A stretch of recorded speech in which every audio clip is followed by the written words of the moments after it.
zeppelins ils sont géniaux quoi, parce qu'ils ont une carène, un peu technique, mais une carène profonde à l'avant et très plate à l'arrière avec des grands flaps.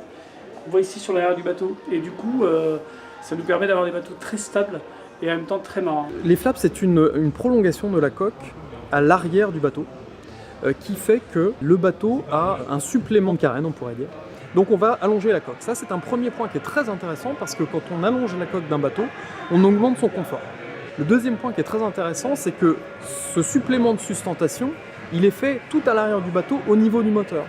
Résultat, au moment de déjauger, le zeppelin va très peu cabrer et donc on va augmenter le sentiment de confort de l'équipage et puis on va également réduire la consommation parce qu'au moment de l'hydroplanage et au moment où le bateau est censé cabrer, on consomme énormément d'énergie parce qu'il faut pousser cette eau.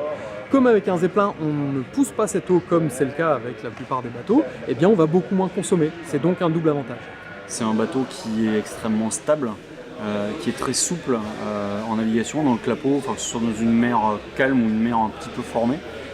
C'est un bateau qui va très peu taper à la mer et qui va vraiment tout le temps offrir un confort de navigation. Les personnes à bord sont vraiment rassurées. Bizarrement, j'ai des personnes qui n'ont jamais été en bateau, mais ils sont venus avec moi et ils disaient mais ça ne bouge pas, ça ne tape pas, c'est vraiment l'idéal, quoi. Pour moi, en tant que professionnel qui l'utilise au quotidien, c'est un avantage non négligeable parce que voilà, en termes de dos, de genoux, voilà, le fait d'avoir un bateau qui est très confortable, voilà, ça fait beaucoup moins de fatigue à la fin de la journée et c'est quand même très important pour moi.